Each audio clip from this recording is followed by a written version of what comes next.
전하, 이건 불가능합니다. 그럼 한국이 직접 증명하겠습니다. 바로 이 한마디로 모든 게 바뀌었습니다.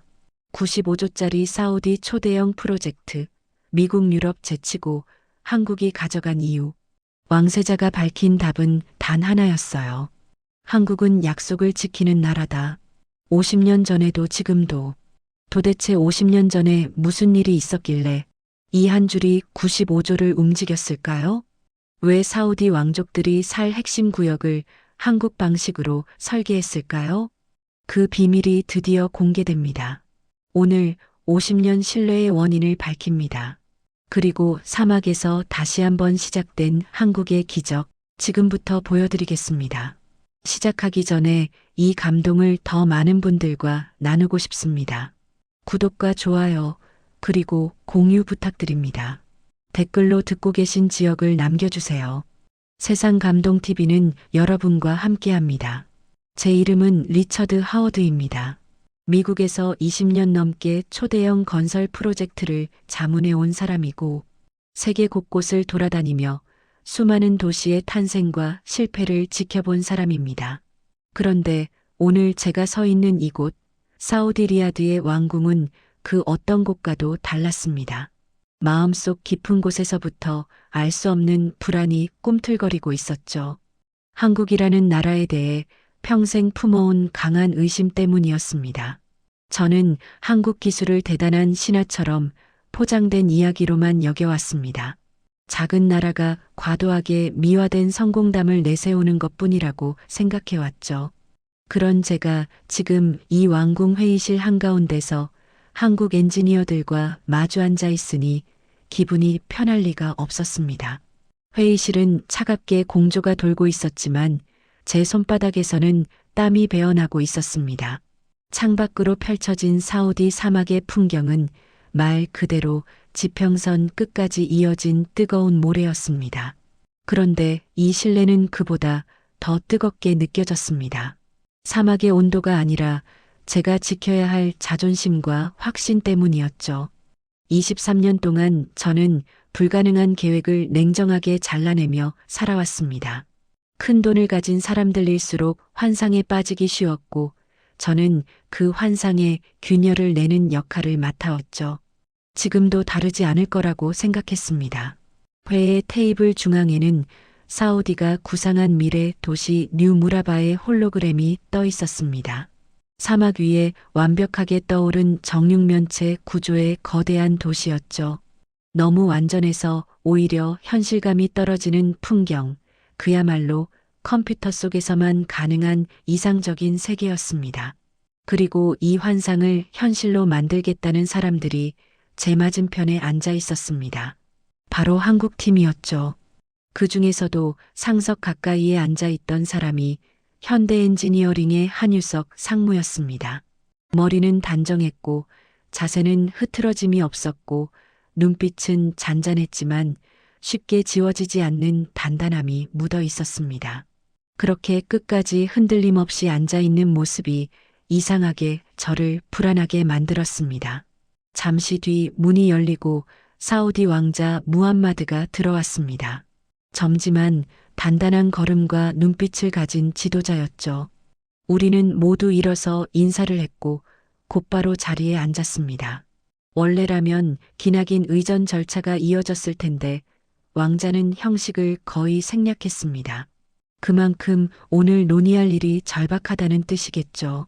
왕자는 곧장 제 쪽을 향해 말했습니다. 리처드, 제안서를 보셨을 겁니다. 일정도요.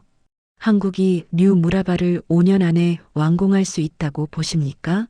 순간 회의실의 시선이 모두 저에게로 향했습니다. 이 질문 하나 때문에 저를 먼 나라에서 불러낸 것이었죠. 저는 머뭇거림 없이 제가 해야 할 말을 꺼냈습니다. 늘 그래왔듯이요. 전하, 불가능합니다.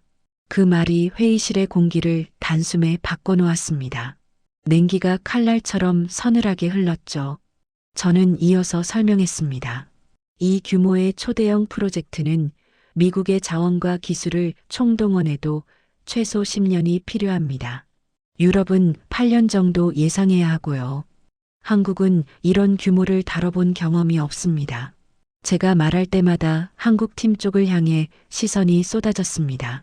하지만 한유석 상무는 눈 하나 깜빡하지 않고 제 말을 끝까지 들었습니다. 반박하려는 기색도 없었죠. 그런 침착함이 오히려 더 신경을 거슬리게 했습니다. 저는 자료를 열어가며 현실적 제약을 하나씩 설명했습니다. 물류, 조립, 시스템 통합, 모듈러 건축의 한계까지. 제 말은 날카롭고 차갑게 들렸을 겁니다. 수십억 달러가 걸린 자리에서는 감정 대신 진실만 이야기해야 했으니까요. 제 설명이 끝났을 때 회의실은 침묵에 잠겼습니다. 왕자의 표정에서도 감정은 거의 읽히지 않았습니다. 모든 사람이 평가를 기다리고 있는 순간, 그때 한유석 상무가 아주 조용한 목소리로 입을 열었습니다. 그럼 직접 증명해 드리겠습니다. 정말 단단하고 흔들림 없는 한마디였습니다. 변명도 화도 감정도 없었습니다. 그러나 그 안에는 묘하게 사람을 멈춰 세우는 힘이 있었습니다. 그는 천천히 몸을 일으키더니 팀원들에게 짧게 지시를 내렸습니다. 모두 동시에 움직이기 시작했고 흐트러짐이 없는 모습이 이상하리만큼 인상적이었습니다. 내일 아침 시연을 보여드리겠습니다. 프레젠테이션이 아니라 실제 시연입니다.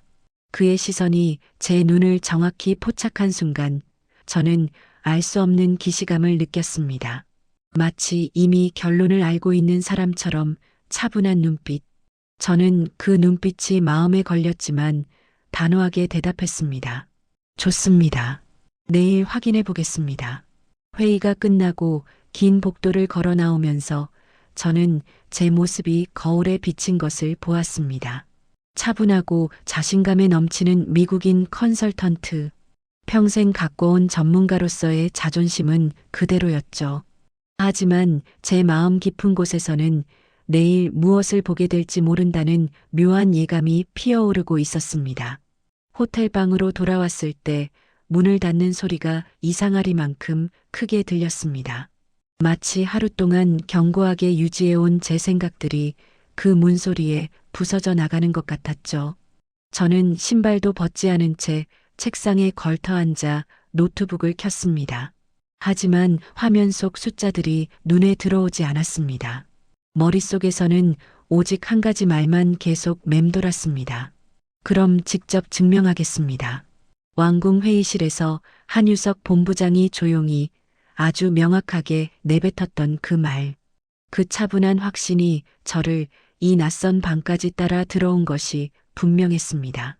에어컨이 오래된 기계 특유의 덜컹거리는 소리를 내며 돌아가고 있었고 저는 작은 스탠드 등을 켠 채 책상 위에 팔을 괴었습니다. 창문 밖으로는 리야드의 야경이 펼쳐져 있었지만 제 눈은 나가지 못하고 방 안을 맴돌고 있었죠.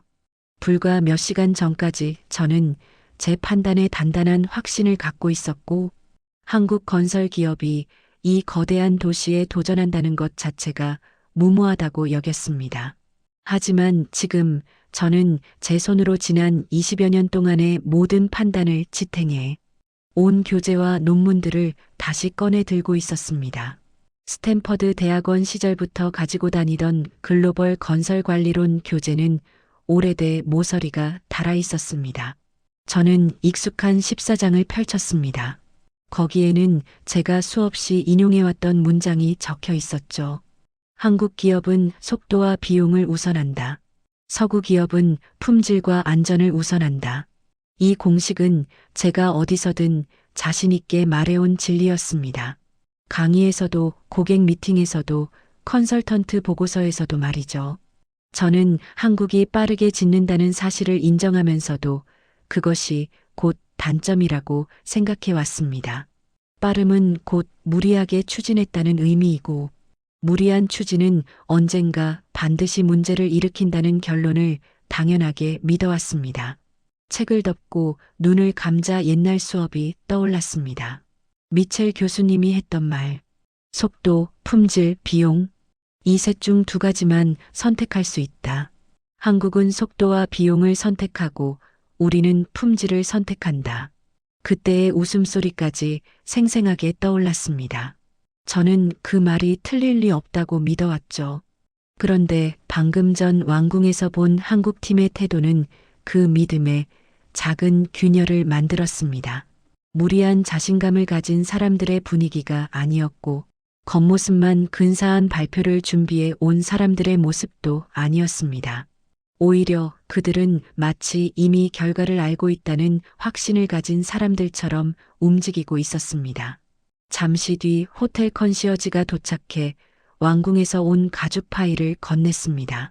저는 별 기대 없이 파일을 열어보았습니다. 내일 시연 일정과 안전 규정이 적혀 있었고 그 밑에는 예상치 못한 자료가 하나 더 들어 있었습니다.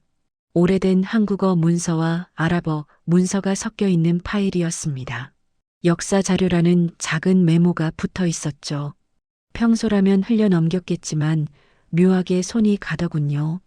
그 문서를 펼쳤을 때 저는 숨을 잠시 멈췄습니다. 1974년 사우디와 한국 현대건설이 체결한 사막 고속도로 1단계 계약서가 들어 있었던 겁니다. 1000km, 공사기간 1년. 그런데 완공 증명서에는 2주 조기 완공이라는 메모가 적혀 있었습니다. 미국과 유럽이 2년 이상 걸린다고 했던 프로젝트를 말이죠.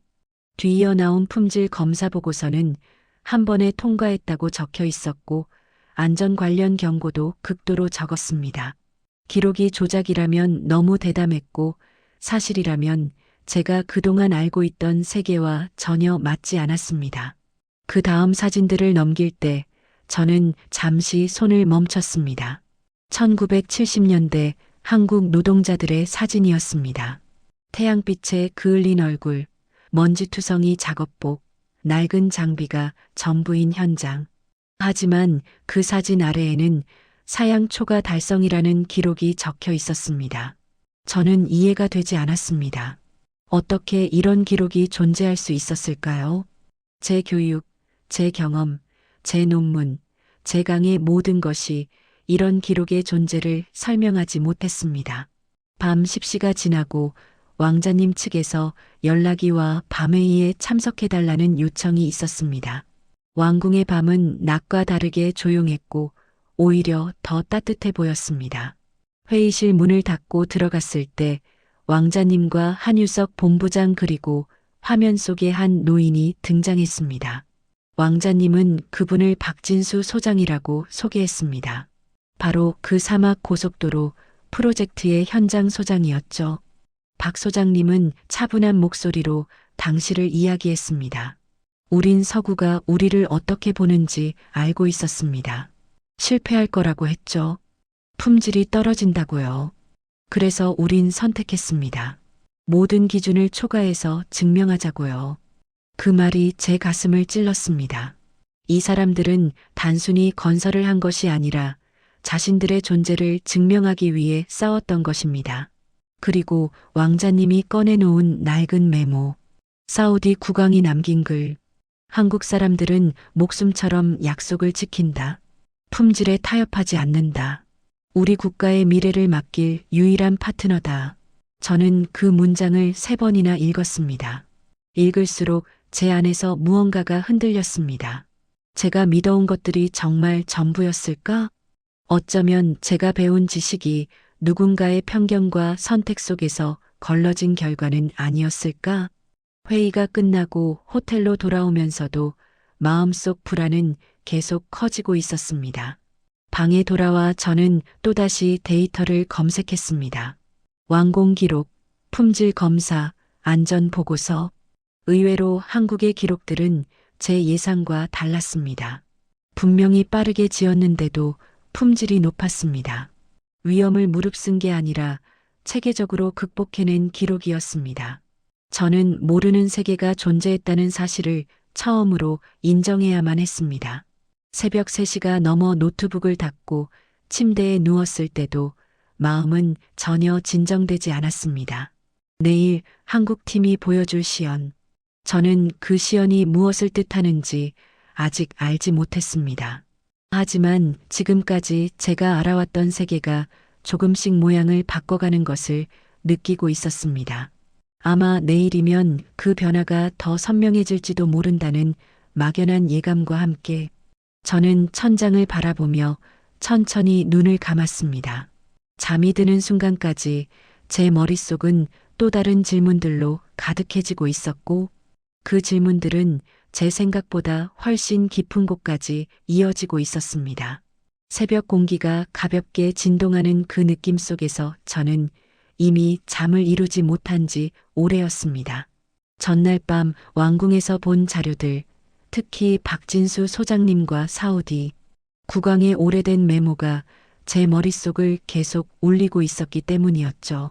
내일 시연이 시작된다는 생각이 마치 가슴 안에서 덩어리처럼 자리 잡고 있었고 저는 그 덩어리를 붙들고 한참을 뒤척였습니다. 결국 제대로 잠들지도 못한 채 호텔을 나섰고 그렇게 도착한 곳이 바로 사막 한가운데였습니다. 이른 아침부터 이미 열기가 밀려오고 있었고 저는 손에 쥐고 있던 종이컵이 식어 찬물이 되어버린지도 모른 채 서 있었습니다. 어디를 둘러봐도 모래뿐인 그야말로 사람의 손길이 닿지 않은 황량한 장소였는데 이상하게도 오늘 저는 그 황량함 속에서 무언가 불길한 예감을 느끼고 있었습니다. 왜냐하면 단 3문장 때문이었습니다. 한 달만 주십시오. 직접 증명해드리겠습니다. 그 단호하고도 조용한 말, 그 확신 가득한 눈빛이 다시 떠올랐습니다. 정말 한 달 만에 도대체 뭘 보여줄 수 있다는 거야라는 회의가 마음속에 계속 맴돌았지만 오늘 이곳에서는 그 질문이 곧 답을 만나게 될 것이라는 걸 어렴풋이 느끼고 있었죠. 사막의 공기가 떨리며 아지랑이를 만들고 있을 때 먼 곳에서 거대한 바퀴 소리가 들려왔습니다. 10대가 넘는 화물 트럭들이 천천히 다가오고 있었어요. 트럭의 옆면에는 한국어와 아랍어가 함께 적힌 표식들이 보였고 각각의 트레일러 안에는 거대한 모듈 박스들이 실려 있었습니다. 저게 다 뭐지? 라는 생각이 들던 순간 이미 주변에 서방 자문단들이 하나둘 모여들고 있었습니다. 영국의 제럴드와 독일의 클라우스 그리고 프랑스의 마리까지 모두 저처럼 햇빛을 피해 천막 아래에서 곁눈질을 하고 있었죠. 제럴드가 제 옆에서 중얼거렸습니다. 저걸 주거 유닛이라고 부른답니다. 여기서 그냥 조립만 하면 된다고 하더군요. 그 말에 클라우스가 비웃듯 말했다는 건 거의 자동 반사처럼 느껴졌습니다. 조립식이라니요. 이런 규모로 누가 그걸 믿겠습니까? 해보나 마나 품질은 망가질 겁니다. 저 또한 말은 하지 않았지만 비슷한 생각을 하고 있었죠. 조립식 건축은 임시 구조물에나 쓰는 방식이고 이 정도 규모의 프로젝트에서는 수십 년의 지속성과 완벽한 안전성이 가장 먼저 검증돼야 했으니까요. 그런데 한국 팀은 이미 해 뜨기 전부터 작업을 시작하고 있었습니다. 그냥 일하는 것이 아니라 마치 오랜 시간 호흡을 맞춰온 하나의 몸처럼 움직이고 있었죠. 60명 가까운 작업자들이 불필요한 대화 없이 자리를 잡고 호흡을 맞추고 각자 해야 할 일을 정확히 찾아가고 있었습니다. 저는 거기서 이미 이상한 기운을 느끼고 있었습니다. 이건 단순한 건축 작업이 아니다. 이건 훈련된 움직임이다. 그런 생각이 들 만큼 한국팀은 정교하게 움직이고 있었죠. 첫 번째 크레인이 모듈을 들어 올리자마자 저는 반사적으로 스톱워치를 눌렀습니다.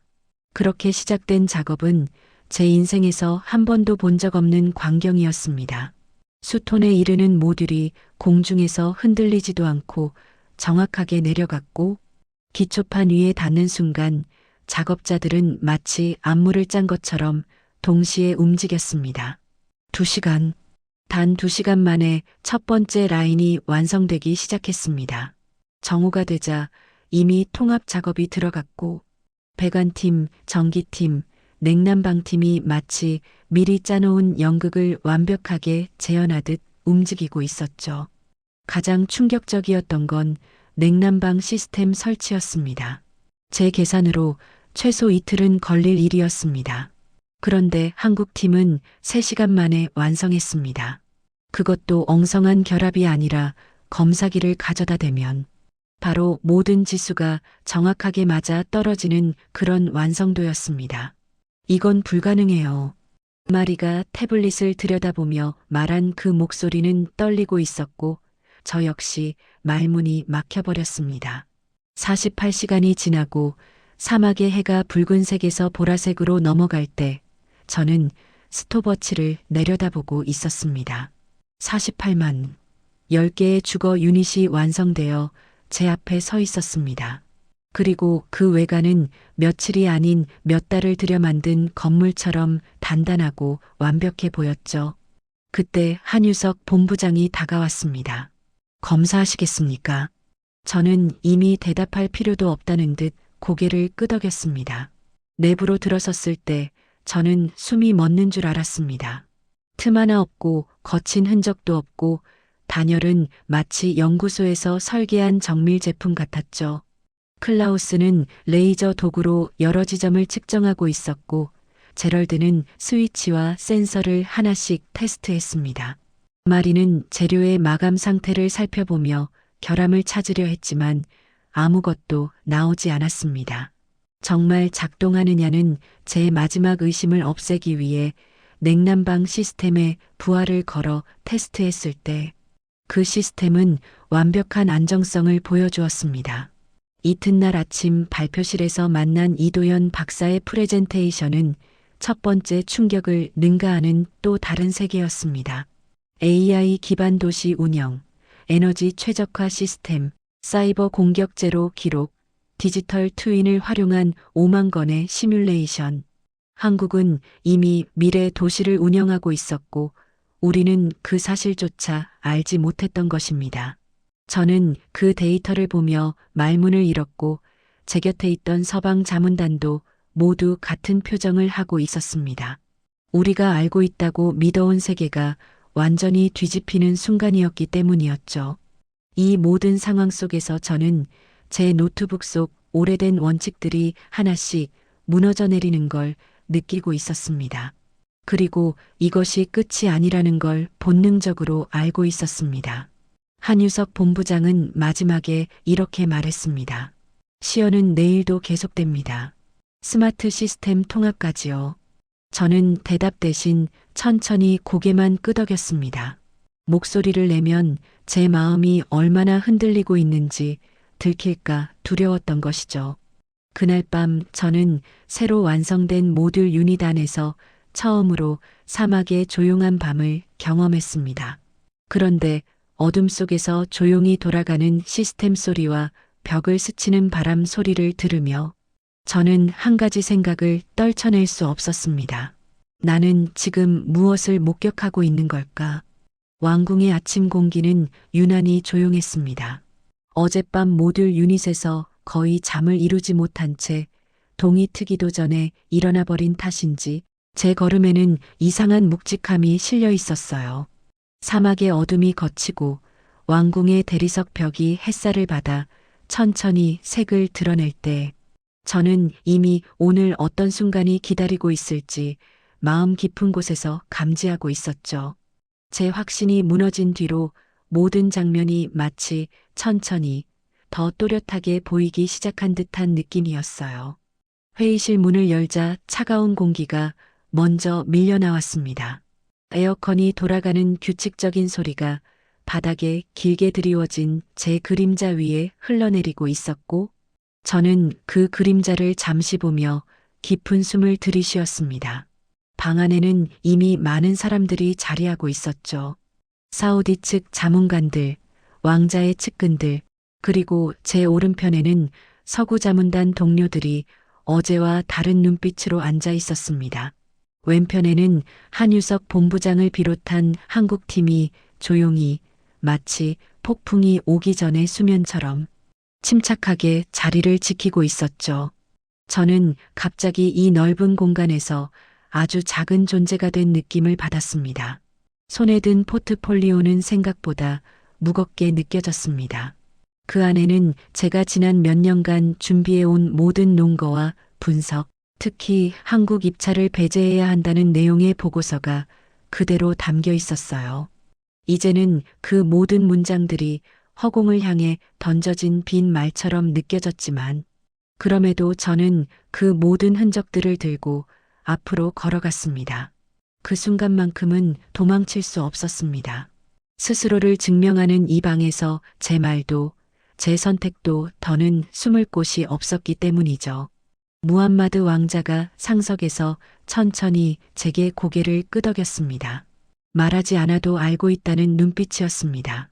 저는 목청을 가다듬고 조용히 말을 시작했습니다. 그런데 제 목소리가 이렇게 작고 나른해 보이기는 처음이었어요. 왕자님, 저는 오늘 제 경력에서 가장 어려운 말을 드리게 될 것 같습니다. 그 한 문장만 말했는데도 손바닥에 땀이 맺히는 게 느껴졌습니다. 방 안에 앉아있던 사람들이 일제히 저를 바라보기 시작했죠. 지난 한 달 동안 저는 제 평생의 확신을 흔드는 현장들을 직접 보았습니다. 논문이나 강의실에서는 절대 상상할 수 없었던 기술력, 확장성, 그리고 그보다 더 깊은 것을 보았습니다. 제 목소리가 아주 잠시 흔들렸습니다. 저는 틀렸습니다. 완전히 근본적으로 틀렸습니다. 마침내 그 말을 내뱉었을 때 숨이 약간 가빠지는 느낌이 들었습니다. 하지만 그 말이 제 입을 나오는 순간 마치 어딘가 억눌려 있던 무게가 조금은 빠져나가는 듯도 했습니다. 한국 팀 쪽에서 미세한 반응들이 보였습니다. 놀람, 안도의 숨, 그리고 묵직한 고요가 흐르고 있었죠. 서구 자문단에서도 누군가 아주 작게 숨을 들이마셨습니다. 왕궁 회의실 전체가 그 짧은 순간 얼어붙은 듯 조용했어요. 모든 시선이 제 입술 위에 걸린 다음 단어를 기다리고 있었고, 저는 천천히 고개를 들어 왕자의 눈을 바라봤습니다. 한국이 이 프로젝트를 맡아야 합니다. 저는 이제 그 사실을 의심하지 않습니다. 왕자의 입가에 아주 조용한 미소가 번졌습니다. 하지만 저는 그 미소 속에 어떤 예견된 안도 같은 것을 읽어냈습니다. 마치 왕자는 제가 이 결론에 도달할 것을 알고 있었고 그때까지 기다려준 사람처럼요. 바로 그때 왕자가 테이블 아래에서 낡은 가죽 일지를 조심스럽게 꺼내더니 페이지를 펼쳤습니다. 초록과 금색이 바랜 표지는 어딘가 의식용 성물 같아 보였습니다. 이건 아버지께서 쓰신 기록입니다. 왕자가 말했습니다. 그리고 아랍어와 영어로 번역된 한 페이지를 천천히 읽기 시작했죠. 1974년 사막 고속도로 프로젝트가 끝났을 때 사우디 국왕이 남긴 단어들이었습니다. 설명할 때의 왕자 목소리는 그저 감정을 전달한 것이 아니라 한 세대의 역사까지 함께 들려주는 듯한 울림이 있었어요. 한국을 믿어라. 그들은 약속을 목숨처럼 지킨다. 왕자의 그 말을 듣는 순간 저는 불편할 정도로 강한 감정이 가슴 깊은 곳에서 올라오는 걸 느꼈습니다. 부끄러움, 존경, 그리고 제가 알고 있던 세계가 완전히 뒤집혀버린 데서 오는 충격. 동시에 이상하리만치 그 말이 제 안에서 울림처럼 번지고 있었습니다. 약속을 목숨처럼 지키는 나라. 그날 사막에서 본 모든 장면이 그 문장 하나로 귀결되는 듯 했죠. 왕자가 계약서를 앞으로 당겨 만년필을 손에 쥐는 순간 방 안의 공기는 바짝 긴장되었습니다. 그리고 그 긴장 속에서 저는 문득 박수의 소리보다 더 크게 제 자신의 심장 박동을 들었습니다. 서명.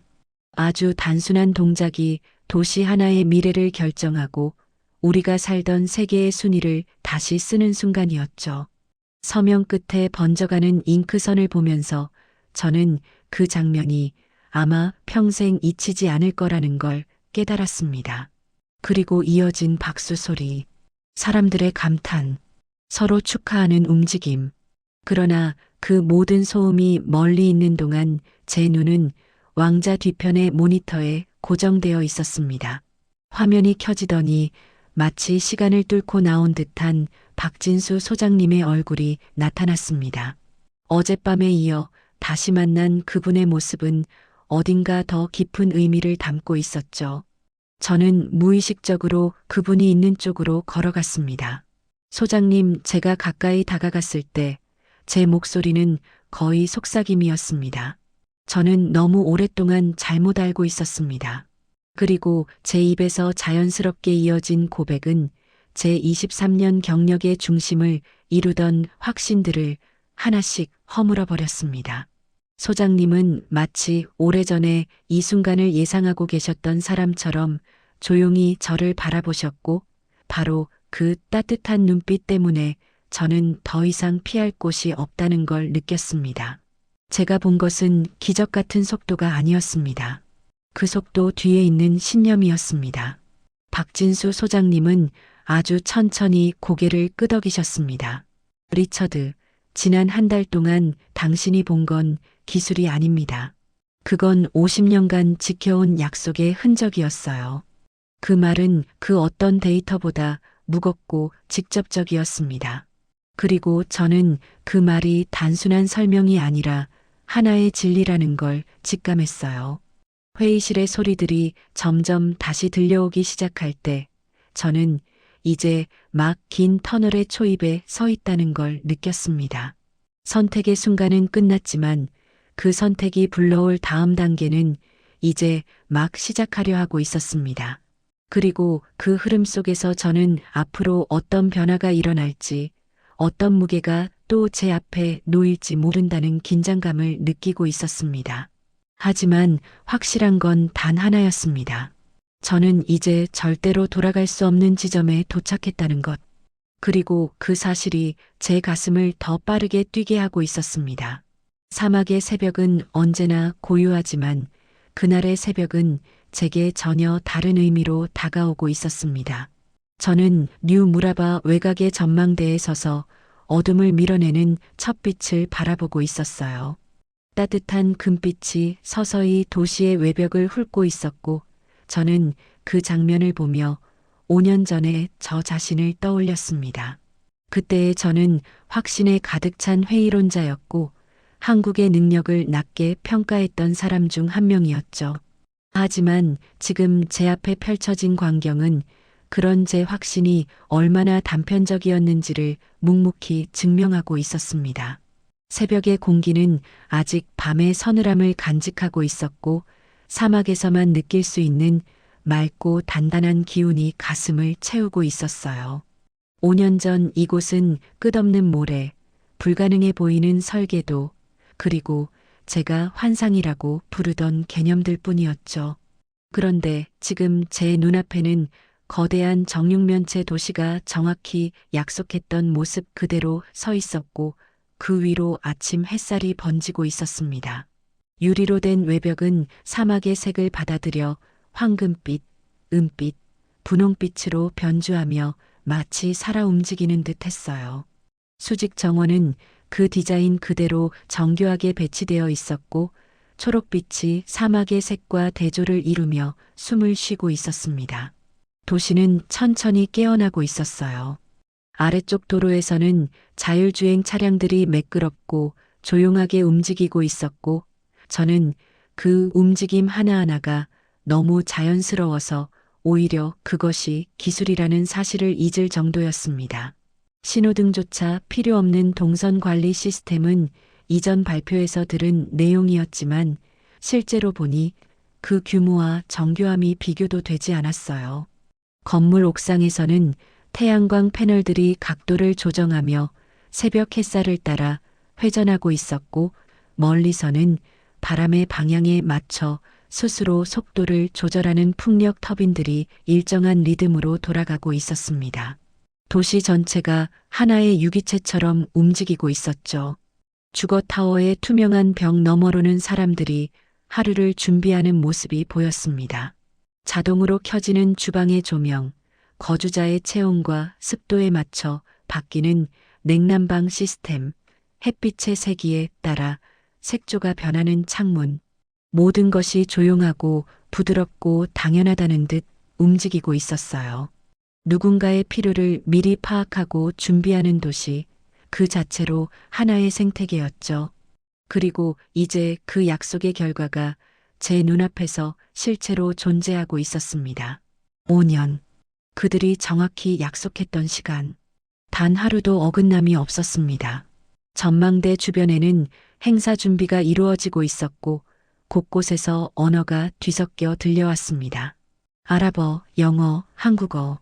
세계 곳곳에 인사들이 모여들고 있었고 카메라들은 이 순간을 기록하려고 분주히 움직이고 있었죠. 사우디 국왕의 행렬이 도착한 순간 분위기는 더욱 달아올랐습니다. 나이가 든 살만 국왕과 그의 옆에서 당당히 걸어오는 모하메드 왕자. 5해 전 제 앞에서 계약서에 서명했던 바로 그 왕자였습니다. 국왕의 연설은 강렬하면서도 고요한 울림이 있었어요. 오늘 우리는 단지 도시를 여는 것이 아닙니다. 신뢰가 만든 역사를 여는 것입니다. 동시 통역이 이어지고 군중의 숨소리가 멈췄습니다. 한국은 일정도 지켰고 예산도 정확히 맞췄습니다. 그러나 우리가 진정 감사해야 하는 것은 그 이상의 것입니다. 품질에서의 정직함, 명세를 넘어선 혁신, 그리고 약속을 약속으로 끝내지 않은 헌신. 그들은 다시 한번 행동으로 말했습니다. 저는 그 순간 손으로 얼굴을 가리는 사람들, 감탄을 쏟아내는 사람들, 조용히 고개를 끄덕이는 사람들을 보며 제 자신의 5년 전 모습을 떠올렸습니다. 한국 팀을 처음 봤을 때 그들의 침착함과 자신감에서 아무것도 읽지 못하던 제 모습이요. 지금 생각하면 부끄러울 정도로 편견에 가려졌던 시선이었죠. 그리고 곧 무대 양옆에 대형 스크린이 켜졌고 박진수님의 얼굴이 나타났습니다. 그분은 이제 고령이었지만 여전히 눈빛은 선명하고 강했습니다. 반세기 전 사막 고속도로를 완성했던 분, 왕자의 부친에게 한국을 믿어라라는 신념을 심어준 바로 그 인물이었죠. 화면 너머에서 미소를 짓는 그의 모습은 단지 축하의 미소가 아니라 긴 역사 속에 조용히 배어있는 성취의 미소처럼 느껴졌습니다. 행사가 이어지는 동안 저는 어느새 전망대 가장자리로 걸어가고 있었고 곧 한유석 씨가 제 곁에 다가왔습니다. 우리는 나란히 서서 빛을 받고 있는 도시를 바라보며 말을 잇지 않고 있었습니다. 한동안 이어지던 침묵을 제가 먼저 깼습니다. 사과드리고 싶습니다. 그때 제가 얼마나 무지했는지 지금 생각하면 믿기조차 어렵습니다. 한유석 씨는 부드럽게 고개를 저었습니다. 리처드, 누구나 틀릴 수 있습니다. 중요한 건 증거를 보고 마음을 바꿀 수 있느냐죠. 그의 말에는 조금도 꾸밈이나 승리감이 없었고 오직 성실한 사실만 담겨 있었어요. 저는 그 말이 오히려 더 깊게 와 닿았습니다. 도시 아래에서 음악이 흘러나오기 시작했고 새로운 거주자들이 첫 입주를 위해 기다리고 있었어요. 어린아이가 아버지의 손을 잡고 뛰어가는 모습이 보였고 저는 문득 이 아이가 앞으로 이 도시를 당연한 일상으로 받아들일 거라는 생각이 들었습니다. 자율교통이 기본이고 AI가 생활을 보조하고 탄소 중립이 표준인 사회. 이 아이는 절대 알지 못하겠죠. 제가 이 모든 것을 한때 불가능하다고 단정했던 사람이라는 걸요. 한국은 약속을 지키는군요. 저는 조용히 중얼거렸습니다. 한유석 씨는 멀리 도시를 향해 천천히 고개를 끄덕였습니다. 항상요. 그리고 앞으로도 그럴 겁니다. 바람이 불어 수직 정원의 잎들이 작은 파동을 만들고 있었어요. 태양은 점점 더 높아지며 도시를 금빛으로 물들였고 그 위에서 저는 5년 전부터 이어진 긴 여정의 의미를 마침내 온전히 이해했습니다. 기술도 자본도 속도도 이 도시를 완성한 진짜 이유가 아니었습니다. 그 중심에 있었던 건 신뢰였습니다. 반세기를 지나며 한 번도 흔들린 적 없는 약속의 역사, 그리고 그 위에 세워진 도시가 바로 제 앞에 웅장하게 서 있었죠. 저는 조용히 눈을 감았다 뜨며 마음속으로 마지막 문장을 되뇌었습니다. 신뢰가 도시를 만들었고 그 신뢰는 앞으로도 사라지지 않겠지. 그리고 저는 그 사실을 누구보다 확신하고 있었습니다.